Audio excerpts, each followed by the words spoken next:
and welcome back to the Crawl Room. We're here once again in this wonderful ranty room for all things Formula One. So the Silverstone Grand Prix has come to a close, and what could be said for this race? It was decent, wasn't it? It must be said. It wasn't a thriller, it wasn't a nail-biter, it wasn't a Hollywood movie. Although Apex Grand Prix were there, weren't they, propping up the back of the grid briefly? It was good to see him actually doing some actual proper filming during an actual Formula One race weekend. They did a lot of running on the Thursday around the track, and then they even joined the back of the grid for the official start of the Formula One race, and one of them actually went round and did a formation lap as well. So unbeseen to the cameras, but it was great to see people that were there at the actual grandstands around the start-finish straight that got to witness that producing of a film, Brad Pitt there and all that. It was really interesting. So yeah, I'm sure the film will be absolutely dog shit because it's going to be an American dramatisation of a sport that's already becoming Americanised, and I don't like it, so I don't think I like the film very much.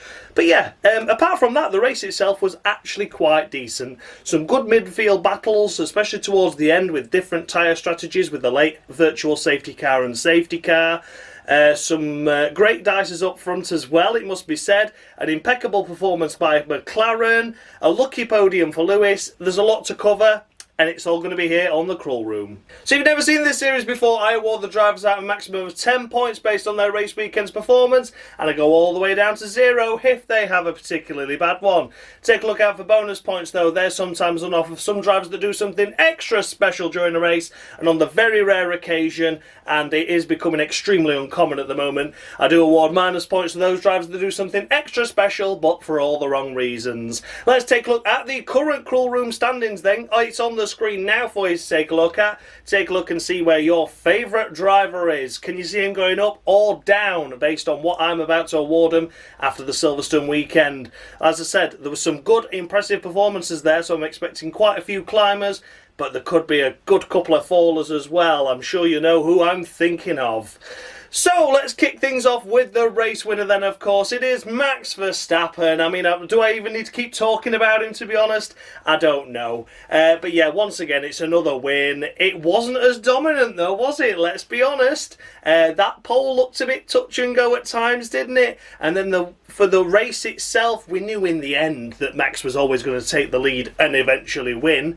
But just for those few laps, the first few laps where Lando was leading in front of the home crowd, it was special, wasn't it? So it was nice that McLaren could stop another whitewash from Max Verstappen, of course. Just being able to lead those first few laps were crucial, to be honest. You know, it meant he couldn't do another Grand Slam. It was a crucial few laps. Yeah, we know Max has got, what is it, 99-point lead now over the championship over Perez. Max won't mind the fact that Lando's up there, because Lando's not a title contender at all. I mean, the other 19 drivers aren't title contenders, but Lando Norris certainly isn't. So he doesn't mind, you know, oh yeah, you can have your glory for a few laps, pal. I'll just come and overtake you when DRS is available. But yeah, I mean, Max this weekend, it was fairly faultless, but it wasn't fully faultless, was it? The silliest thing that he did was crash into the pit lane, exiting his pit garage in qualifying. So yeah, took his front wing off there. That was a little bit silly, Max, wasn't it? Damage for the team that they didn't really need, and had to quickly swap the front wing there.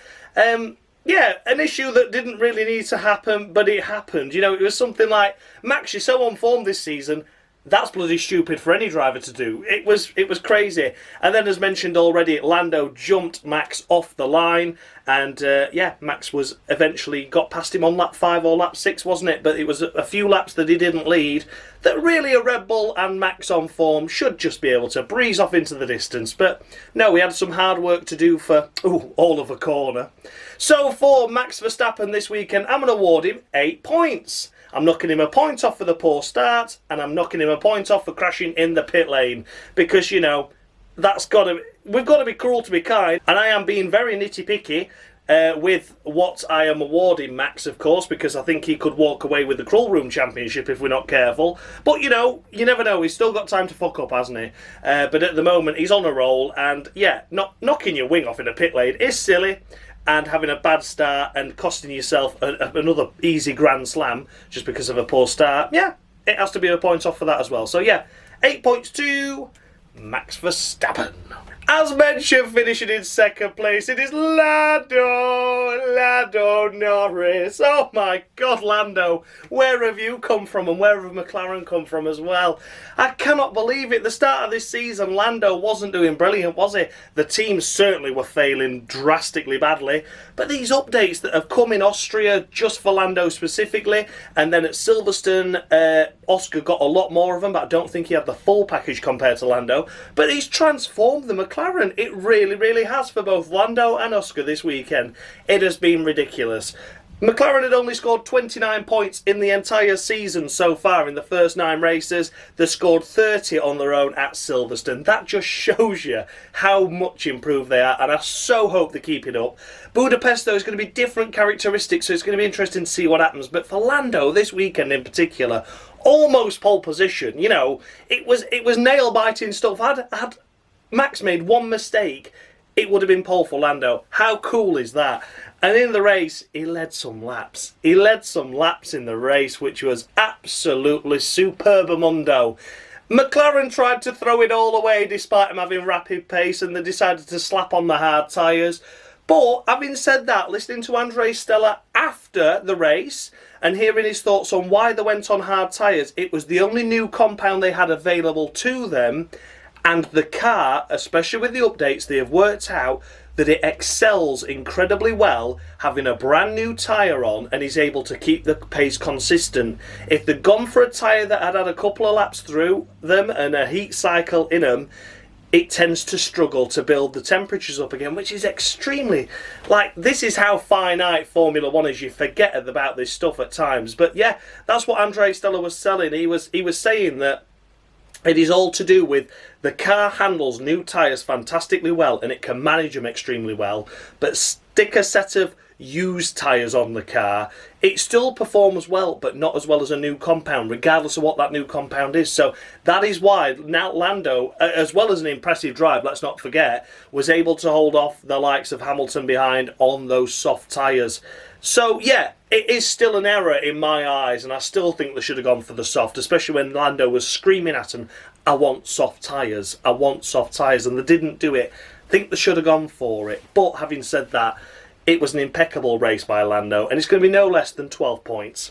No less than 12. It can't be any less than that, can it? It's bonus points for him, and he thoroughly deserves it. He put on a right show in front of the home crowd and was running around in that P2 position all day long and deserved it. Congratulations, Lando Norris. It's full 12 points to you, my friend. Finishing in third place is Lewis Hamilton in the Mercedes. The first time since 1999 that there has been 2 Brits on the podium. And then when you think about it, you look in 1999, it was Eddie Irvine that was Irish and David Coulthard that was Scottish. So if you're going for English, it's been the first time since Christ knows how long. But yeah, British overall, you know. What are we like, the English, us? We always count them as Brits and as our own when they're doing well. So yeah, when David Coulthard in his latter stages weren't doing so well, he was very much Scottish, you know. But yeah, while we were doing well, it was one of ours. I found it a surprising stat, to be honest, especially when you had Button and Hamilton together in the McLaren days for that 2010 to 2012 period.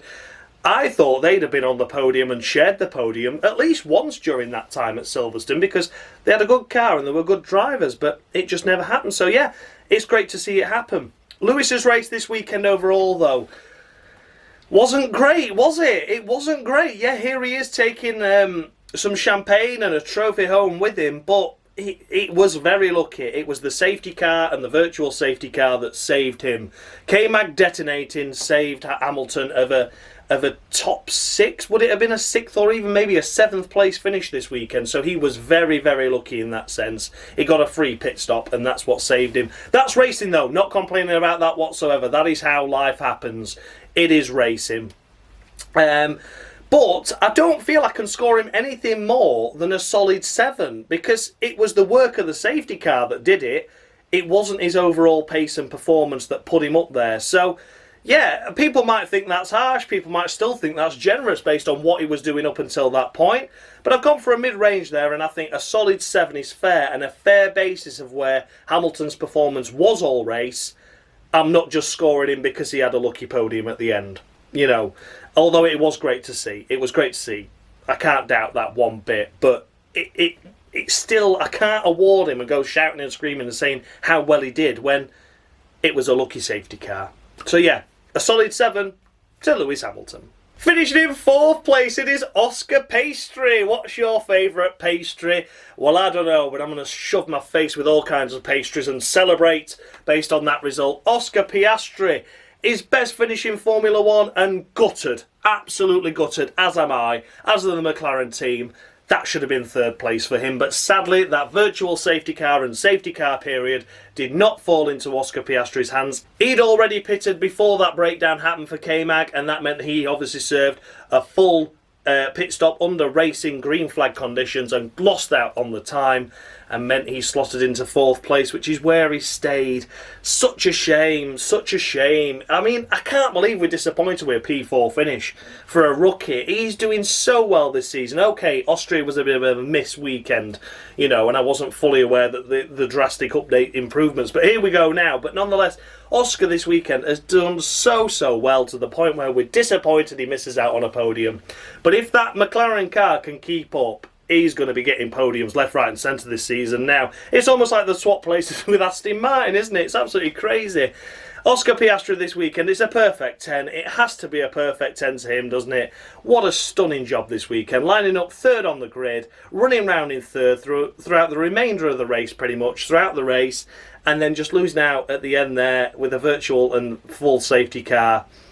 That's just the luck of the draw, Oscar, and they always say it's hard to get you first, but when you get one, you'll get loads more. So this was a difficult one for him to take, I'm sure. As much as he's happy for the team and himself, I so hope it happens. And I want it to happen in Budapest, to be honest. That's how selfish I am. They've had a good race. I want them to have another good race. And then another good race. And I want them to be up there. McLaren deserve it. They really, really do. So yeah, a perfect 10 to Oscar. Well done this weekend, buddy. Your podium will come. Finishing in 5th place, it is George of the Russell. Watch out for that top 5. And here he is finishing 5th once again. He was a little bit unlucky with the safety car period as well. He was ahead of his teammate Lewis before the pit stops incurred and before the safety car period happened.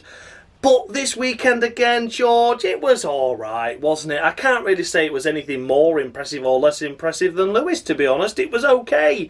It was solid. It was a Mercedes car that didn't look like it had much to give, and it was giving the fringes of the top 7, and that's what he was doing in it. Here he is finishing 5th place. Yeah, I think 5th place. It's a 7 points, isn't it? And that's what I'm awarding him. Same as Lewis Hamilton this weekend. They were pretty much equal, to be honest. George was ever so slightly better, but it was all much of a muchness. It was fairly irrelevant at the end, wasn't it? So yeah, big shame for George to miss out. He only lost a 4th place though, really, didn't he? He wasn't ever on for a podium. And finishing ahead of his teammate, yeah, he was on for that, but who cares? Who cares? So yeah, a solid 7 to George of the Russell. Finishing in 6th place, here he is. It's Checo, Sergio Perez.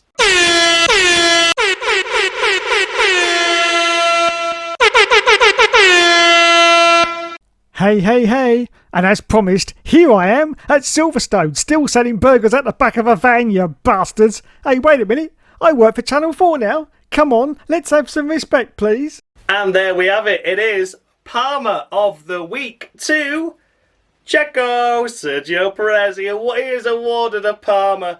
Oh, it's glad to have him back. I've missed Joleon's voice, but he was able to do just one for me as he was at home. So yeah, fantastic stuff. Great to see Palmer back for a little cheeky cameo. But yeah, what could be said this week for Sergio Perez? He just fucked up again, didn't he? He really did. Let's be honest, what could you say? Everyone's going to say, oh, but it was sabotage, it was sabotage. I've been hearing that in the comments and seeing that in the posts on Twitter about, oh my God, Red Bull left him out there on cold tyres in the pit lane. Oh, no, it's not fair. It was first out. Yeah, it were. But he had to be, because he'd not done a good enough lap time in the first place. The track was evolving. And had he been in the mid-pack or towards the rear of the pack, and then all of a sudden the yellow flag came out, someone crashed, the red flag came out, it'd have been out anyway. So let's cut the crap with that. And also, to cut the crap with that, Albon was only a few seconds behind him as crossing the line, and Albon did a far better time and got through into Q2. So, yeah, Williams out-qualified a Red Bull, and yeah, we know there's track evolution, but Albon had the same track virtually as what Perez did, and yeah, Albon did a far better job in a far lesser car. So yeah, we're not having any of that bullshit either. I'm afraid for Sergio Perez, not only is it a Palmer of the week, but it is also going to be a final warning to him. If he fucks up again, then he is out, and it's as simple as that. I'm going to allow breakdowns, of course I am. I'm going to allow car issues in qualifying or the race. I'm going to allow him to be punted off. Of course I am. But if he does something stupid, and it's all his own fault, he will be joining Lance Stroll in the disqualification pile. So it is a Palmer of the week and a final warning to Sergio Perez. Then we come to Fernando Alonso in the Aston Martin, finishing in 7th place. Oh, these last two races, what's happened? What's happened to them? I can't believe it. Aston Martin have gone a little bit backwards. Maybe it's just circuit specific for a couple of rounds, who knows? But at the moment, it is very disappointing to see him down here when we've been seeing him score so many podiums and enjoying the champagne so much. At least it's solid points though, isn't it? Which is more than his teammates doing. 7th place really was the best he could do. He was holding off the likes of Albon and Leclerc behind him at the end there, but managed to fend them off. He shouldn't really be racing around there. I think that proves how difficult the Aston Martin was this weekend. But, you know, they've enjoyed the champagne more than enough this season. This one was just an off weekend for them. And the way I look at it is, you know the car's bad because you take the two McLarens out of the situation, he's still not in the top 3. So, you know, the Aston Martin was just a bit meh this weekend, as it was last weekend at Austria as well. For Fernando Alonso, it is, of course, going to be a solid 7. A solid 7 to Fernando. Yeah, what could be said? That's all I can award him, really. It wasn't special, it wasn't great, it wasn't fantastic, it wasn't phenomenal, but it was decent for the equipment he had underneath him, and he did the best job he could. Did some great defending at the end there to fend off from Albon. So, yeah. A crucial 6 points, as always, because they're fighting with Mercedes in the Constructors. He's the only one that's scoring the fucking points because Lance Stroll's useless. And it is a solid 7-2, Fernando Alonso. Finishing in 8th place, it is Alex Albon in the Williams.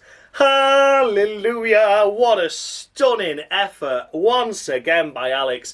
He was just so close to points, but no cigar at Austria, but here he is making up for that. Picking up a points haul of 4, and that elevates them to 7th in the Constructors' Championship. It ties them with Haas, but Williams get that 7th place due to the 7th place finish that Alex got previously. So yeah, because of the result base, fantastic stuff. And there's going to be more points to come from Williams, isn't there? There really is. That car looks so much more improved. It was a Q3 effort once again by Alex, qualifying himself in 8th place, ended up finishing the race in 8th place.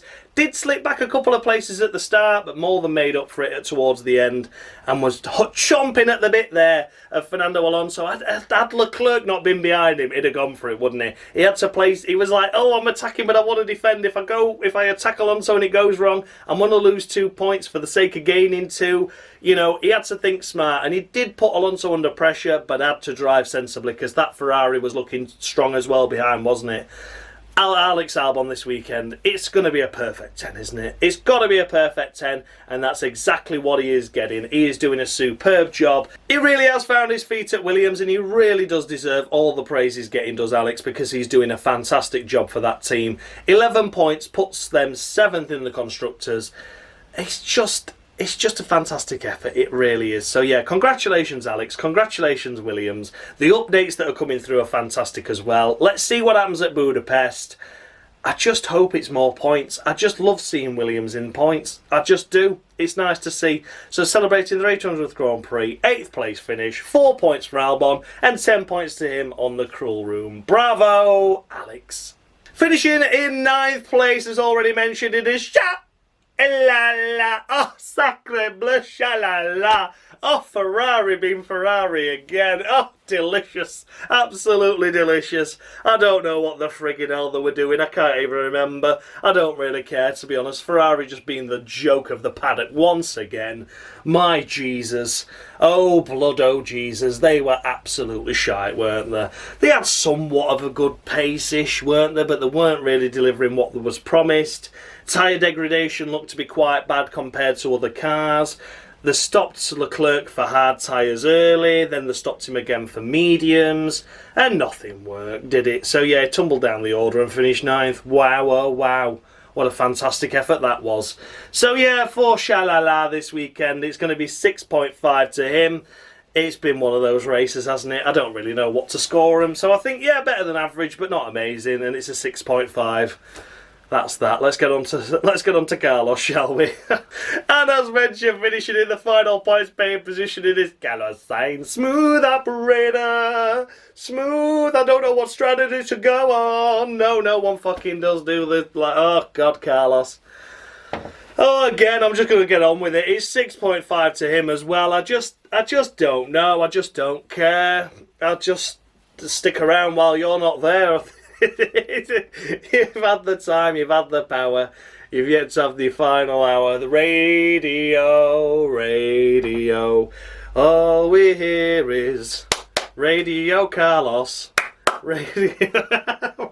I don't know what I'm on. But yeah, Carlos Sainz this weekend. Again, he was a medium tyre runner at the start. Pitted really early for the hard, so committed to a sort of a 2-stop, and then they didn't bother. Or did they stop him again and put him on hards again? I can't remember, but either way, it was shite.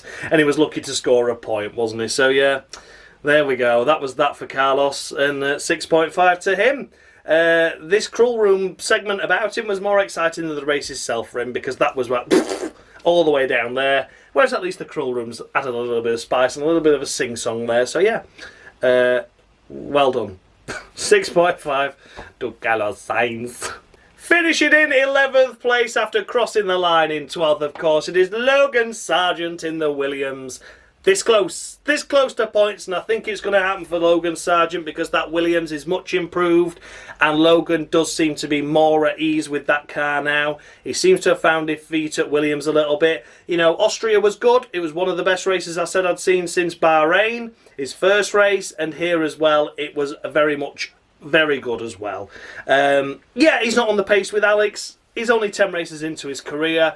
Should he be? Not really, to be honest. I do highly rate Alex, but yeah, it's just a shame to see him miss out on points But again, that'll be an encouraging sign going forward. You know, not only is it Alex up there picking up the solid points, but if Sargeant could just scrape in and get those 10th places, those points will add up as the season goes along. So it's going to be really nice to see him progress.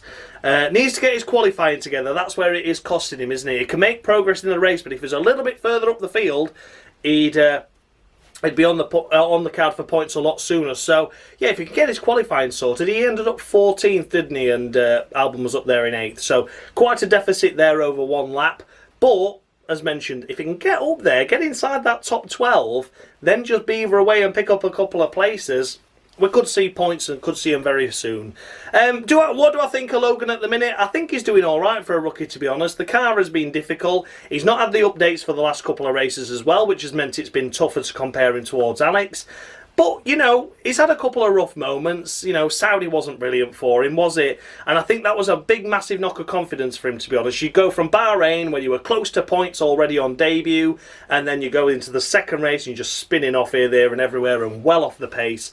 It kind of brings you back down to earth with a bang, doesn't it? So for Logan Sargeant, I am, of course, going to award him 8.5. 8.5 to Logan Sargeant.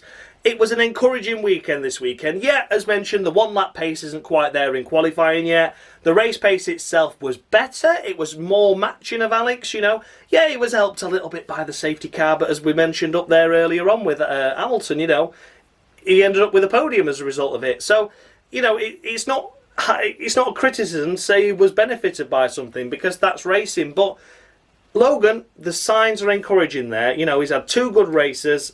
He deserves it. So yeah, it's 8.5 to Logan Sargeant. Finishing in 12th place, we have Valtteri Bottas in the Alfa Romeo. I don't really know what I can say about Alfa Romeo, to be honest. I don't really know what I can say about Bottas. I've gone for a score here that I think might be a little bit generous. It probably is actually really generous, because I think there's more pace in that car than we're seeing from the drivers they've got in it at the moment. That is my overall assessment of that situation with Alfa Romeo at the moment. Yeah, it's a shame. I've awarded him 7.5, which I think is really generous, actually. Maybe generous by up to 2 points. But it all balances out as the season goes on, as I always say with the Cruel Room. And It's just not much happening, is there, to be honest? Out in Q1, okay, here he is in 12th, but it's nowhere near points, is it? Crossed the line in 13th. It's alright, but it's nothing special. It's 7.5 to Valtteri Bottas. Then we come to Nico Hulkenberg. Nico Hulkenberg in the Haas, of course. Who could forget him? This weekend, once again, has been one of I've done the best job in the car I have got. Just missed out on a Q3 with 11th place in qualifying, but that was still respectable in that car. And in the race itself, it looked like his race had come undone when he got contact from Perez on his way through and had to pit for a wing. He started on the hard tyres as well, didn't he? So that really put him out of schedule. The safety car helped him and assisted him get back up into this position. He was able to do his second pit stop that he had to do still, because there's no way making those hards last till the end, how early he pitted. Yeah, he managed to pit for the medium tyres. Here he is finishing in 13th after crossing the line 14th. And, you know, that Haas, it might have the pace over a single lap, but it has not got the tyre life, has it? The tyre degradation is absolutely dog shite. And Nico Hulkenberg, I am scoring him a generous, and I know it is generous, but I think he deserves it because I mentioned last time in Austria, I think I've been overly critical of him in the earlier races due to something that's no fault of his own. So I'm kind of counteracting that. I have awarded him 8 points, and people will, so that's generous, I know. But as mentioned, I'm counteracting from my previous scores, which were really low, and he'd had a superb qualifying but tumbled down the order due to no fault of his own. It's tyre life, it's tyre wear, the Haas can't do it, and that's that. So yeah, Nico Hulkenberg, a solid 8 to him. He's had 2 fantastic weekends back to back, and if there's going to be a Haas driver at the moment that's going to be scoring the points, it is going to be Nico. It's going to be very unlikely, but it's going to be Nico. So yeah, 8 points to Nico Hulkenberg. Finally, at last, hallelujah, here we come to Lance Stroll finally crossing the line in 14th place. Jesus Christ. I mean, he did cross the line 11th, of course, but here I am talking about him in 14th because he got a 5-second time penalty for forcing Ocon off the track and breaking his car. Or have I got him mixed up with Gasly again? I've got him mixed up with Gasly. I am kidding on that one. I'm taking the piss there. Fucking David Croft last week. Oh, and also while I'm talking about David Croft, it was so nice not to hear him. So I don't want to know about what shit he was saying in the fucking commentary because I weren't listening to him. I was listening to Alex Jakes on Channel 4 and it was such a breath of fresh air. Billy Munger, absolutely fantastic co-commentator as well, it must be said. They were sublime. So yeah, Channel 4 commentary from here on in, please. Although I can't because I've got to watch them on Sky Live. It's annoying. Anyway, that's enough about that. But yeah, he bumped into Pierre Gasly whilst trying to attack and assault him. There was one moment though, let's not forget this. He got a 5-second time penalty for taking Gasly out of the race, but he wasn't awarded a 5-second time penalty for going off the track, all 4 wheels, and overtaking Gasly that way. No. I think Daddy went up with the checkbook there and was like, no, you cannot give my son a penalty. This is outrageous. I'll do a post on social media and tell you how unhappy I am and how I'll take everyone to court and sue everyone. Because shut the fuck up. So yeah, he just overtook everyone. He overtook Gasly, all 4 wheels off the track, but there's no 5-second time penalty because it's Lance Stroll and Daddy's got his checkbook out. Shut the fuck up. £80,000, please. Yeah. Oh, you've done an extra notch. Don't shut the fuck up. Don't tell him. Yeah, it's 800,000, Lawrence. Don't worry about it, pal. Fucking knobs. So yeah, Lance Stroll is disqualified on the cruel room anyway, and this is the reason why, because he's shite, he is terrible, he is awful, he doesn't deserve to be on the grid. And how many times have I said it this cruel room series? Probably every episode so far. I will never take Aston Martin as a full serious works team until Lance Stroll isn't in that second seat. I will not take that team seriously. He doesn't deserve to be in Formula 1, he doesn't deserve to be in that seat, and he needs gone. And this is yet more proof of it. But will he be there for 2024? You bet your fucking arse he will. So yeah, Lance Stroll disqualified anyway. There we go. Next up it is Zhou Guanyu in the other Alfa Romeo. And once again, as I've already said with Bottas, I don't believe he's getting the best out of the car at the moment. I just think both drivers are not performing at their best. But because they're both on a mediocre level, it's difficult to tell where the pace of that car really is, to be honest. I think it is better than what we're seeing.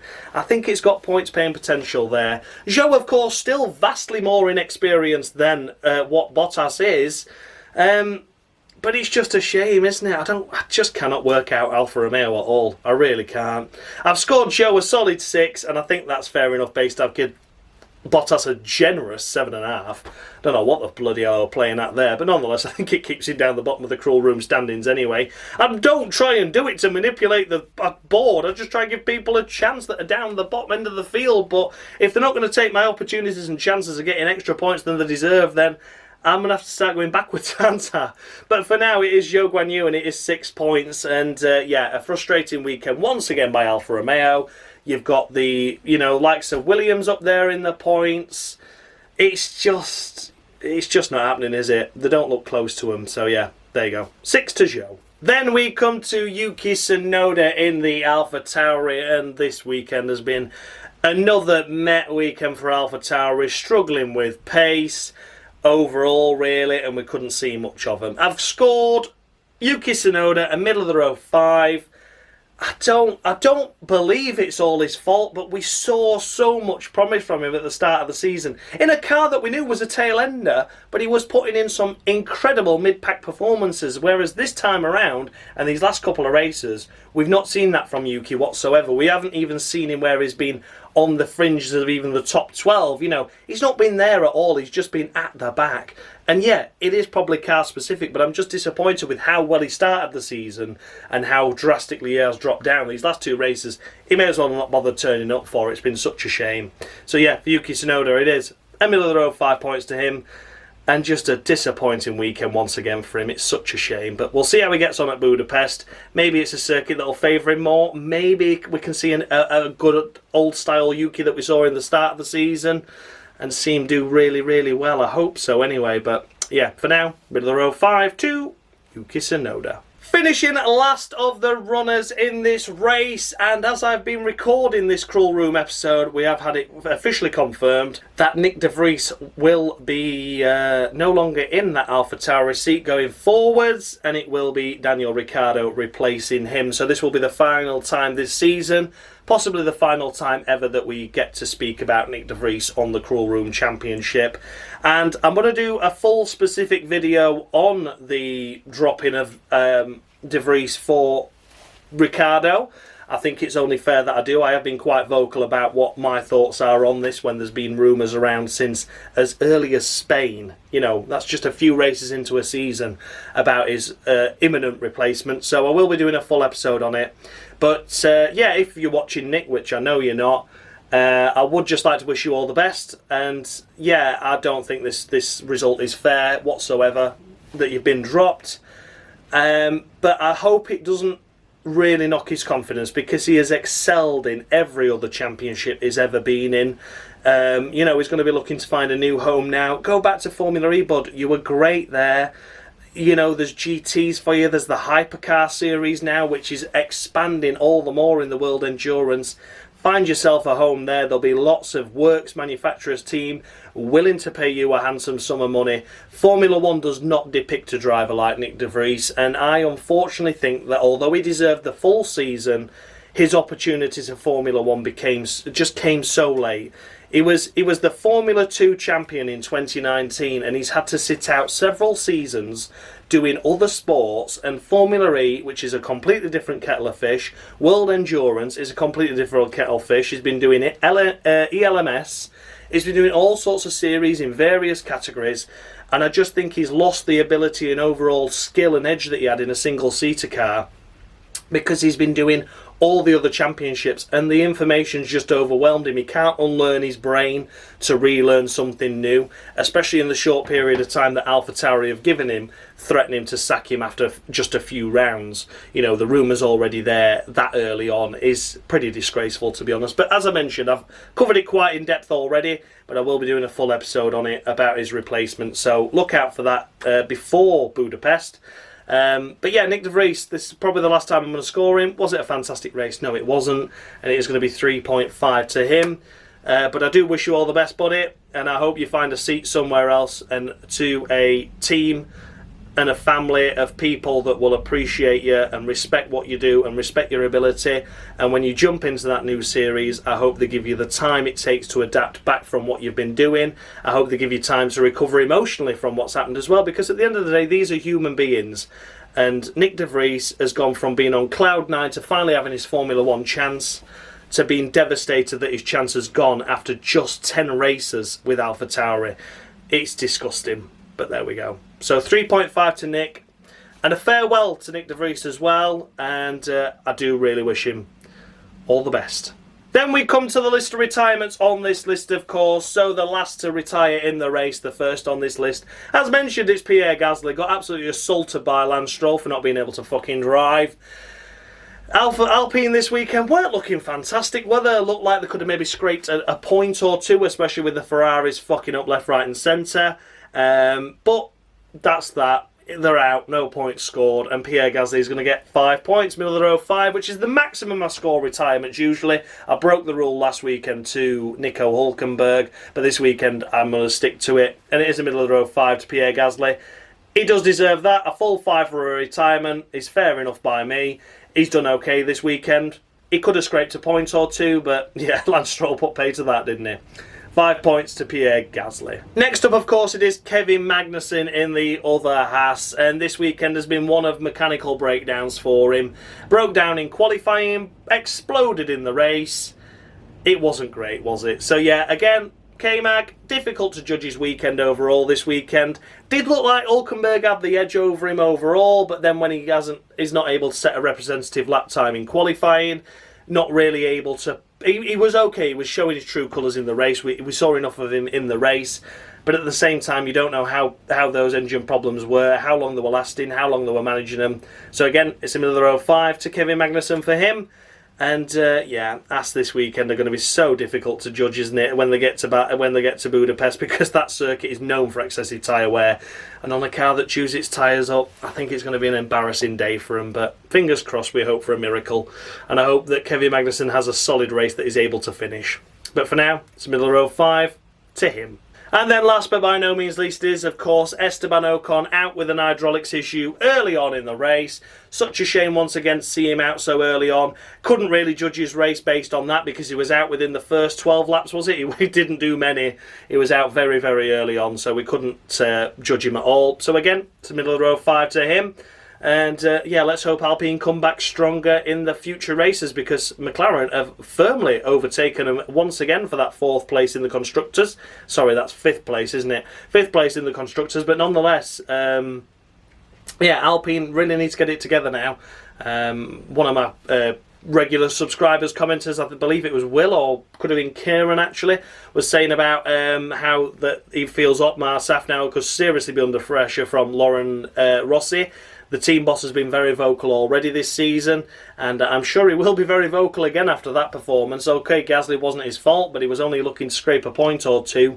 McLaren have done an update, and they're right up at the top. So yeah, Otmar Safnauer could be at risk there. But for now, anyway, we're talking about Ocon, and it's the middle of row 5 to him. So there we go, guys. Those were the runners and riders of the Silverstone Grand Prix. Let me know your thoughts and feedback down below. Did I score any drivers too high, any too low? The Crawl Room standings updated with the points I have just awarded are on the screen now for you to take a look at.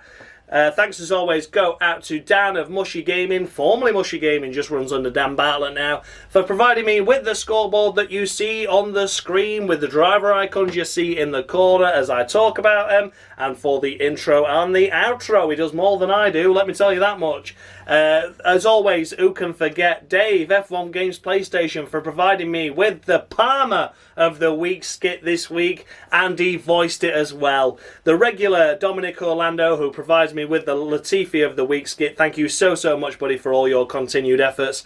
Just had to take a back seat for this one because we couldn't miss Palmer at the home Grand Prix, could we? But thank you to those 3 guys for being so special and for making this series what it is. I'll see you all in a couple of weeks' time then for the Budapest Grand Prix. It'll soon be here. Everything's flashing by, isn't it? Whizzing on by, whizzing on by. Might be a delay for that because I'm at Kendall Calling all weekend. I'm there Thursday till Monday, so I've got a lot of catching up to do, so it may be a Wednesday or even a Thursday upload for that one, if I remember rightly. Or have I got my days wrong? Either way, I know that when I'm at Kendall Calling, it clashes with the Formula 1 race. So if the next one isn't out on time, then it'll be the one after that'll be on time. If the one after, either way, it'll be some. I'll let you know. But yeah, I'll see you all soon anyway. So thank you so much for watching, guys. Thanks for the continued love and support, and I'll see you all again very soon. Thanks a lot for watching, guys, and as always, much love.